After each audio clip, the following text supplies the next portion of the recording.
கண்மணி தனியால நின்னு பெரிய ஆளா சாதிச்சு காமிக்கணும் அப்படின்னு யாரெல்லாம் நினைக்கிறீங்களோ இந்த வீடியோக்கு ஒரு லைக் போட்டுருங்க. கண்மணி ஜீவாவை நினைச்சு வருத்தமாவும், அன்பை நினைச்சு கோவமாவும் இருக்கிறாங்க. என்னால இந்த ரெஸ்டாரண்ட்ட காப்பாத்த முடியலையே! ரெஸ்டாரண்ட் மூடுற அளவுக்கு போயிடுச்சு. பாவம் ஜீவா எவ்வளவு என் மேல நம்பிக்கை வச்சு இந்த ரெஸ்டாரண்ட்ட என் பொறுப்புல குடுத்திருந்தான். ஆனா அந்த நம்பிக்கைய நான் காப்பாத்தாம போயிட்டேனே! அப்படின்ட்டு எங்க கண்மணி ரொம்ப வருத்தப்பட்டு உட்கார்ந்துட்டு இருக்காங்க. அவங்க அம்மா ஆறுதல் சொன்னாலும் கண்மணி கேட்கிற மாதிரி இல்ல. கண்மணி வெளியில உட்கார்ந்துட்டு இருக்காங்க. அப்ப அன்பு அங்க போறாங்க. அன்பு கிட்ட போயிட்டு, "இப்போ உங்களுக்கு சந்தோஷமா இருக்குமே!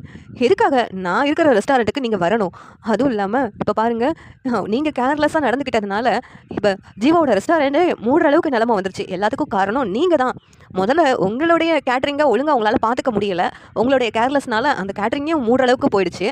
அது மட்டும் இல்லாம மறுபடியும் தப்பு தப்பா பண்ணி, இப்ப ஜீவாவோட ரெஸ்டாரண்ட்ட மூடுற அளவுக்கு கொண்டு வந்துட்டீங்க. இப்போ உங்களுக்கு சந்தோஷமா இருக்குமே!" அன்பு இருந்துகிட்டு, "நான் என்ன பண்ணேன்?"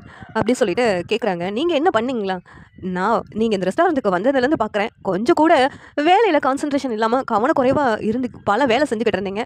கடைசியில அந்த ரெஸ்டாரண்ட்டே மூடுற அளவுக்கு வந்துட்டீங்க. என் மேல நம்பிக்கை வச்சு அந்த ரெஸ்டாரண்ட்ட பார்த்துக்கிற பொறுப்ப எனக்கு ஜீவா குடுத்துருந்தான். ஆனா, இப்ப ஜீவா அந்த ரெஸ்டாரண்ட் இல்லாம கஷ்டப்படுறத பார்த்துட்டு எனக்கு ரொம்ப வருத்தமா இருக்கு. ஆனா, இதெல்லாம் ஒண்ணுமே நடக்காத மாதிரி இருக்கீங்க பார்த்தீங்களா?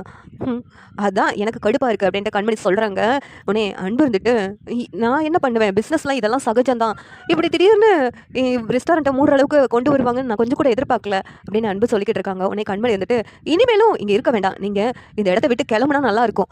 ஏன்னா நீங்க எங்க இருக்கிறீங்களோ அந்த ரெஸ்டாரண்ட்ட மூடுற அளவுக்கு கொண்டு வந்துட்டீங்க. மறுபடியும் அந்த ரெஸ்டாரண்ட்டுக்கு வந்தா அந்த ரெஸ்டாரண்ட்டோட நிலைமை என்ன ஆகுமோ?" அப்படின்ட்டு கண்மணி சொல்லிக்கிட்டு இருக்காங்க. உடனே இங்க கண்மணியோட அம்மா, "ஏய் மாப்பிள்ளைய பார்த்து என்ன வார்த்தைடி பேசுற?" அப்படிங்கிறாங்க. "உண்மைதான் சொல்றேன். ஏற்கனவே அவரோட கம்பெனிய அவரால காப்பாத்த முடியல. இதுல அடுத்தவங்களோட கம்பெனிய காப்பாத்துறேன்னு இவர் வந்து வாக்கு குடுத்துருக்காராம்.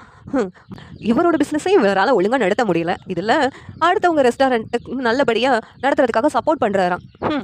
முதல்ல அவரோட வேலைய அவர் பார்க்க சொல்லுங்க." அப்படின்னு கண்மணி சொல்றாங்க. "போதும் நிறுத்து கண்மணி. எனக்கு தெரியும் என்ன பண்ணணும்னு சொல்லிட்டு. இனிமேல் ஒரு நிமிஷம் நீ இருக்கிற இடத்த நான் இருக்க மாட்டேன். இப்பவே நான் கிளம்புறேன்." அப்படின்ட்டு அன்பு கிளம்புறாங்க. கண்மணி அம்மா மாப்பிள்ளை போகாதீங்கன்னு கூப்பிடுறாங்க. ஆனா அன்பு காதுல வாங்காம கிளம்பி போயிடுறாங்க. இந்த சீரியல் எப்படி நல்லா இருக்கும் நீங்க நினைக்கிறீங்கன்னு கமெண்ட் பண்ணுங்க. இந்த வீடியோ பிடிச்சிருந்தா லைக் பண்ணுங்க, ஷேர் பண்ணுங்க, சப்ஸ்கிரைப் பண்ணுங்க. தேங்க்யூ.